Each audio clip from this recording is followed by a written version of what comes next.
आदित्यनाथ महाराज से श्री चरणों में विनम्र प्रार्थना है कि वह अपना इस सम्मेलन में वक्तव्य देने की इच्छा करें।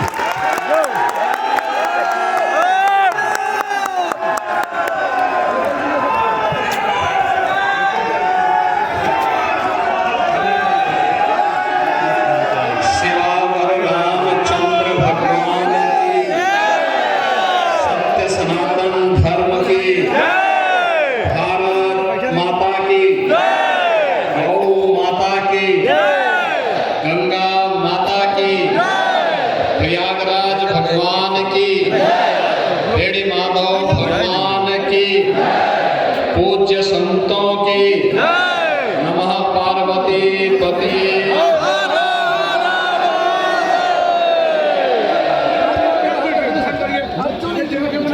आज के इस विराट संत सम्मेलन में जिनका सानिध्य और आशीर्वाद प्राप्त होने वाला है, ऐसे जगत गुरु शंकराचार्य पूज्य स्वामी वासुदेवानंद जी महाराज, पूज्य संत युग गुरु स्वामी परमानंद जी महाराज, जगत गुरु रामानुजाचार्य पूज्य स्वामी वासुदेवाचार्य जी महाराज,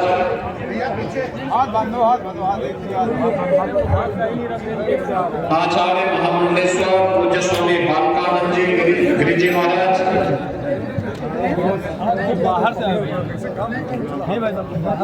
पूज्य संतगण भानुपुरा पीठ के पूज्य शंकराचार्य स्वामी ज्ञानानंद तीर्थ जी महाराज, पूज्य संत स्वामी जितेंद्रानंद जी महाराज,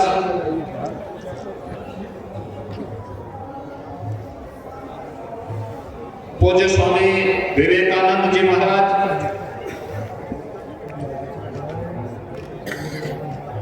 जत्थेदार हरजीत सिंह जी,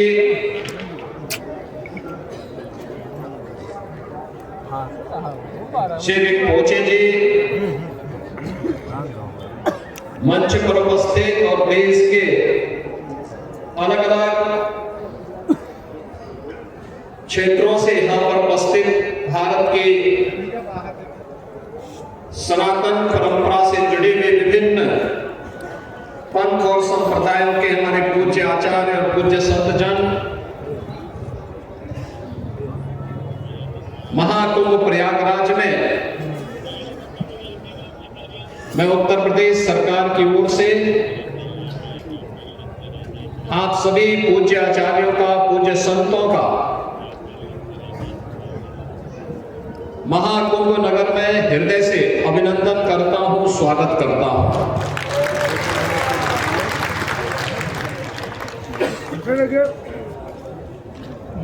भारत की सनातन धर्म की परंपरा का एक दिव्य और भव्य रूप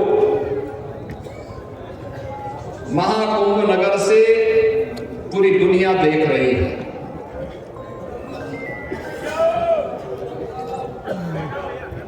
यहां का संदेश पूरे देश के लिए योगी जी बोल उसी प्रकार का दिव्य होना चाहिए और मैं इसके लिए धन्यवाद दूंगा कि विश्व हिंदू परिषद ने, माननीय आलोक जी ने, हमारे संगठन मंत्री जी ने, हमारे केंद्रीय पदाधिकारियों ने माननीय दिनेश जी के सानिध्य में उसे भव्य रूप देने का जो प्रयास किया और लगातार इस पर उनका चिंतन और मंथन चलता रहा।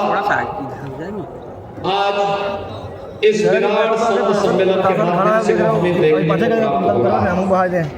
काम सब खत्म हो जी। याद करिए 1980 के बाद जब भी कोई कुंभ और महाकुंभ का आयोजन हुआ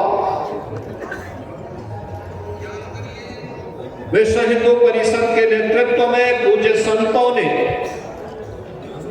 जो भी संकल्प लिया वह संकल्प मूर्त रूप लिया, और ये हम सब की वर्तमान पीढ़ी का सौभाग्य है कि सदैव अशोक जी और केंद्र बिंदु थे विश्व हिंदू परिषद के, जिनके नेतृत्व में पूज्य संतों के आशीर्वाद से जो संकल्प पारित होते थे, वे संकल्प एक एक करके आज हम सबको अपनी आंखों से देखने को मिल रहे हैं। गत वर्ष पूरी दुनिया ने देखा है, हर सनातन धर्मावलंबी ने एहसास किया है कि अयोध्या में श्री राम जन्मभूमि पर 500 वर्षों का इंतजार समाप्त हुआ। मर्यादा पुरुषोत्तम प्रभु श्री राम अपने भव्य और दिव्य मंदिर में विराजमान हो रहे हैं। आज आपने देखा होगा कितने लोग अयोध्या जा रहे हैं। मैं एक आंकलन निकाल रहा था, 2016 में अयोध्या में कुल 2,36,000 श्रद्धालु गया था, और जब हम लोग 2024 का आंकड़ा देख रहे थे, 2024 में संख्या बढ़कर के 12 से 15 करोड़ पहुंच गई। कितना भव्य रूप है।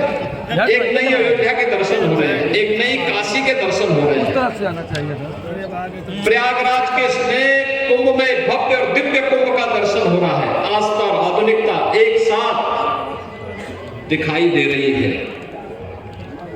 अविरल और निर्मल गंगा के दर्शन हो रहे हैं।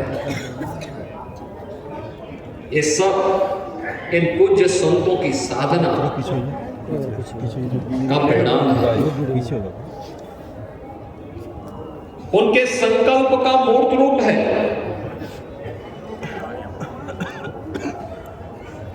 और उसे मूर्त रूप देने के लिए ही हमारी ऋषि परंपरा ने इस प्रकार के आयोजन, इस समागम हो, कुंभ के देश के 4 स्थानों पर, कभी प्रयागराज में, कभी हरिद्वार में, कभी नासिक त्र्यंबकेश्वर में, कभी उज्जैन में, और इन आयोजनों के माध्यम से हम सनातन धर्म को, इस देश को एक नई दिशा दे सके। भारत के अंदर जन्मे हुए इन सभी उपासना विधियों के लिए एक मंच बनकर के विश्व हिंदू परिषद आगे बढ़ा। चाहे वो सनातन धर्म की परंपरा से, वैदिक परंपरा से जुड़े हुए संतों की परंपरा हो, या फिर बौद्ध परंपरा से जुड़े हुए हमारे बनते और उनसे जुड़े हुए पूज्य संत हो, जैनी परंपरा से जुड़े हो या फिर सिख परंपरा से,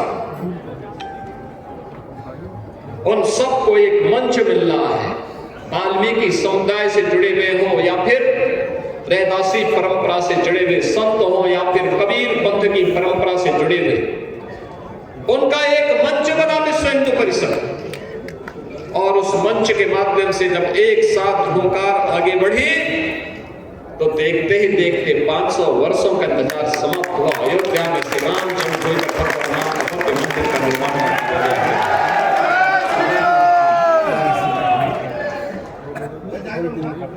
आप याद करिए, 500 वर्षों में हमारी पीढ़ी सबसे सौभाग्यशाली है कि हम अपनी भौतिक चक्षुओं से अयोध्या का यह मूर्त स्वरूप, एक दिव्य अयोध्या का देखने में समर्थ है। लेकिन हमारी दर्जनों पीढ़ियां ऐसी थी जिन्होंने अयोध्या को इस रूप में नहीं देख पाए। उनकी इच्छा थी, लेकिन वो पूरी नहीं हो पाई। आज हुई है। हम सब जब अयोध्या के दर्शन करते हैं तो अपनी पूर्वजों को भी बढ़ा रहे हो अपना करता आगे चला जाएगा। मोबाइल पीछे चला लो तो है, दिन चलाओ तो है। प्रभु राम के श्री चरणों में जब हम लोग नमन करते हैं, जाने के लिए लाइव देख रहे हैं, केवल अपनी ओर से नहीं करते, अपनी पूरी परंपरा की ओर से करते हैं। और मैंने तो दृश्य भी देखा है, जब 23 जनवरी को देखो भाई वहाँ लोग कहे ना रोक रहे हैं ना, वहाँ तो लोग हैं। प्रधानमंत्री श्री नरेंद्र मोदी जी के कर्तव्यों से संपन्न होता है। सभी सरसंघ चालक जी भी इस आयोजन में उपस्थित थे। देश का नेतृत्व वर्ग पूज्य संतों के सानिध्य में वहां पे उपस्थित था। लेकिन 23 जनवरी से जब श्रद्धालुओं के लिए मंदिर दर्शन के लिए खुला, भीड़ बहुत हो गई थी, अपेक्षा से ज्यादा भीड़ थी और मुझे वहां व्यवस्था के लिए आना पड़ा था। तब मैं देख रहा था क्या अभिभूत थे लोग। कोई राम मंदिर का पिलर पकड़ करके, कोई जमीन पे लुढ़क करके आंखों से आंसू बहाता हुआ अपने पूर्वजों का स्मरण कर रहा था। यही दिन देखने के लिए तो हमने जीवन जिया था, हमारे पूर्वजों ने जीवन जिया था, आगे बढ़ा था, हमें एक प्रेरणा देकर के चले गए। आज हमें दृश्य देख रहे हैं बहनों और भाइयों, ये दृश्य पूर्वजों के संकल्प से साकार होता है। लेकिन याद रखना, संकल्प को साकार करने के लिए धैर्य भी चाहिए, उस प्रकार का संकल्प भी चाहिए। उतावलापन से ये सब सिद्धि नहीं होती है। सिद्धि के लिए हमें धैर्य आवश्यक है। सनातन धर्म एक विराट वट वृक्ष है। सनातन धर्म की तुलना किसी झाड़ी से नहीं हो सकती है, याद रखना।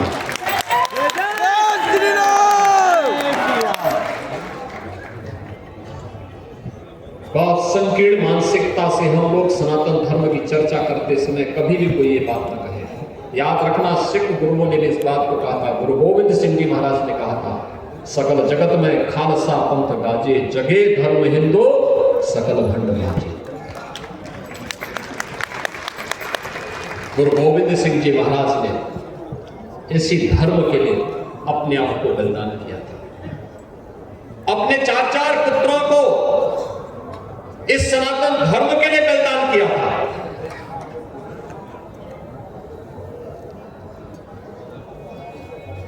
बाबा अजीत सिंह, बाबा जुझार सिंह, बाबा जोरावर सिंह और बाबा फतेह सिंह इसी सनातन धर्म के लिए शहीद हुए थे। गुरु तेग बहादुर जी महाराज ने कश्मीर में सनातन धर्म की रक्षा करने के लिए अपना बलिदान दिया था। ये सब कुछ सनातन धर्म के लिए, वे कभी अलग हो ही नहीं सकते। जोड़ने की ताकत होनी चाहिए हमें, और ये संदेश कुंभ के माध्यम से जाना चाहिए। ये संदेश भारत के अंदर जन्मी हुई हर उपासना विधि के लिए इस कुंभ के माध्यम से जानना चाहिए। अच्छा कहा जगत गुरु रामानुजाचार्य पूज्य वासुदेवाचार्य जी महाराज ने, भगवान राम तो एकता के लिए कार्य करते रहे, परिणाम अपने आप आया। एकता का कार्य उन्होंने निषाद राज को भी इसी प्रयागराज में गले से लगाया। उन्होंने जंगलों में जाकर के, दंडकारण्य में जाकर के ऋषि मुनियों को अभय प्रदान किया था। वहां के कोल को उन्होंने, भील को, वहां के वनवासी जातियों को अपने साथ जोड़ा था। और उसी दंडकारण्य के बाद जब वे आगे बढ़ते हैं तो सबरी तो भी उन्होंने अपना सानिध्य प्रदान किया। यह है सनातन धर्म की परंपरा। और कुंभ का संदेश वही होना चाहिए, एकता का संदेश जाना चाहिए पूरे देश के अंदर। याद रखना, लाखों की संख्या में पूज्य संत जन इस समय इस महाकुंभ नगर में है, लाखों की संख्या में। आ जाओ। और हर एक मुंह से संदेश एकता का, सनातन धर्म की एकता के माध्यम से एक ही संदेश होना चाहिए कि महाकुंभ का एक ही संदेश, एकता से अखंड रहेगा यह देश।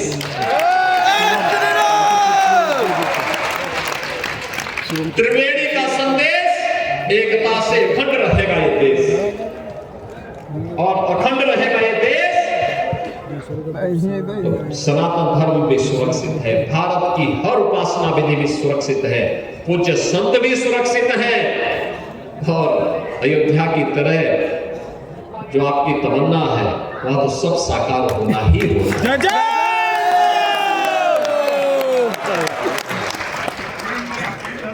याद रखना, ये सदी भारत की सदी है, और जब भारत की सदी है तो समग्रता की होनी चाहिए, समग्रता की। भारत आर्थिक उन्नति के नित्य नए प्रतिमान को स्थापित कर रहा है, क्योंकि प्रधानमंत्री मोदी जी के नेतृत्व में उस प्रकार की योजनाएं बनाई गई हैं। भारत विकास के बड़े बड़े कार्यों को आगे बढ़ा रहा है, इंफ्रास्ट्रक्चर के, highway, expressway, railway, rapid rail, metro, world class institution और यूनिवर्सिटीज बन रही है, IIT, IIM, एम्स, अच्छे विश्वविद्यालय बन रहे हैं, वेलफेयर की स्कीम बन रही है, गरीब के लिए मुफ्त में भोजन की व्यवस्था हो रही है। याद करिए, 4 करोड़ गरीबों के मकान बन गए हैं, 12 करोड़ गरीबों के लिए शौचालय बन गए हैं, 12 करोड़ किसानों को प्रधानमंत्री किसान सम्मान निधि का लाभ प्राप्त हो रहा है,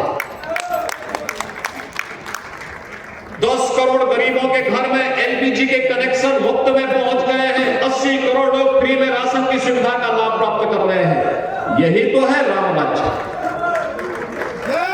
यही है राम राज्य। 50 करोड़ लोग हर वर्ष 5 लाख रुपए की स्वास्थ्य बीमा मुफ्त में प्राप्त कर रहे हैं। कोई भेदभाव नहीं, न जाति का भेद है, न क्षेत्र का भेद है, न भाषा का भेद है, न मत और मजहब का भेद है। जो भारत का है योजना का लाभ प्राप्त कर रहा है, कहां भेद है? यही तो राम राज्य है, यही राम राज्य है। लेकिन आध्यात्मिक और सांस्कृतिक रूप से समृद्ध करने का दायित्व तो आप सब पूज्य संतों के हाथों में है। आप जो दिशा तय करेंगे, देश उसी दिशा में जाएगा, संस्कार उसी प्रकार से बनेंगे, और यह दायित्व तो आपको भी लेना होगा। अगर देश का नेतृत्व ले रहा है तो आपको भी लेना है, और कुंभ से संदेश जाना है। ये जो सारी व्यवस्था हुई है आप ही के सबके सानिध्य में हुई है, आप ही के लिए हुई है। कुंभ तो आपके लिए है, आपके सानिध्य में करोड़ आज के दिन में, यानी 13 जनवरी से अब तक, कल तक 10 दिन में 10 करोड़ लोगों ने स्नान किया है।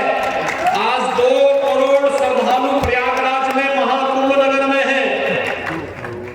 दुनिया के अंदर कहीं इस प्रकार का आयोजन नहीं हो रहा, कहीं नहीं हो रहा है, कहीं नहीं हो सकता।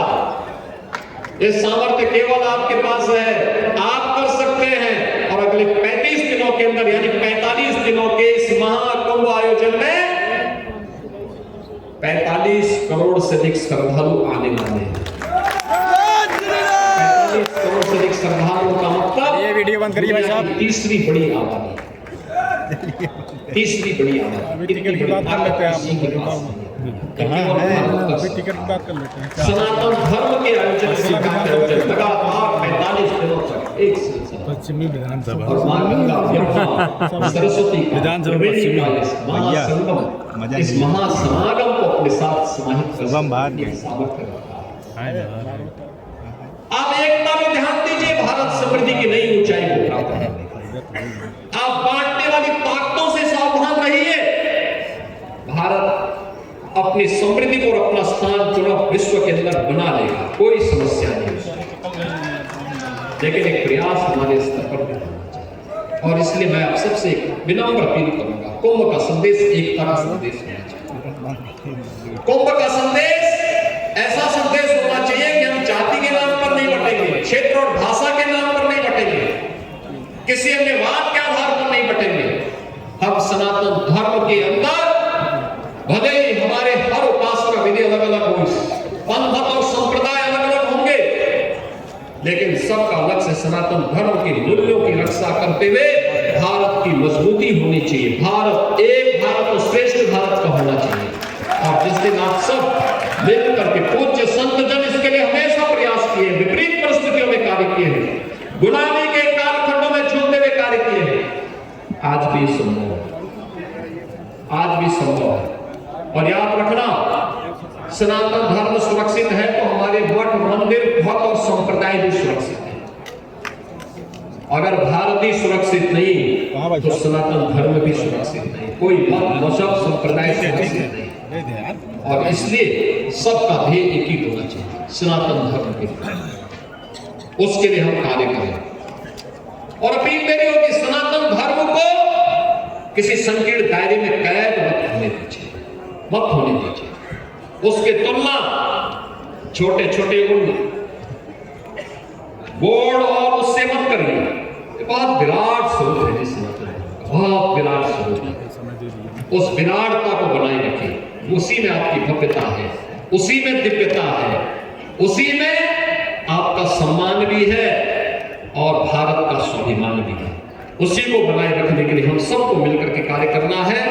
और मुझे अच्छा लगा जब मैं यहाँ पर आया, मुझे सर पे अशोक सिंघल जी का स्मरण फिर से याद है।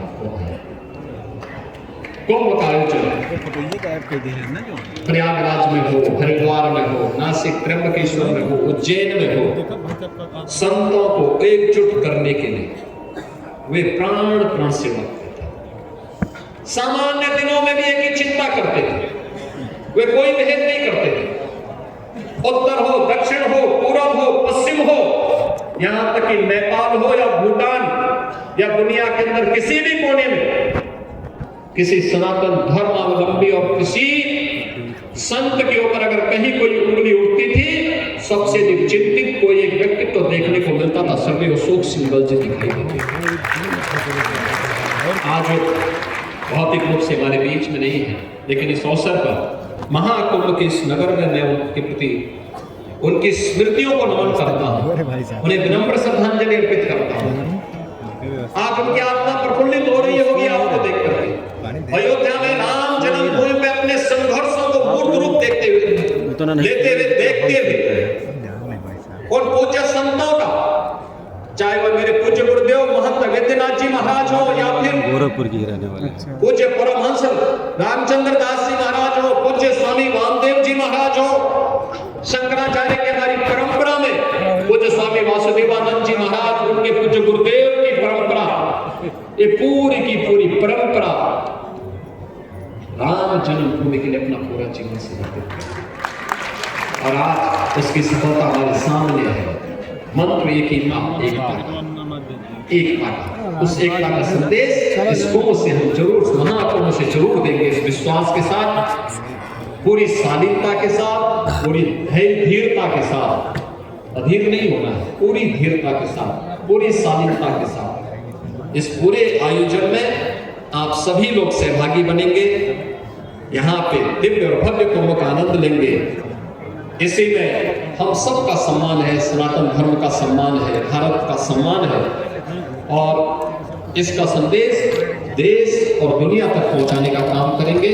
आप सबका मैं एक बार फिर से हृदय से अभिनंदन करता हूं,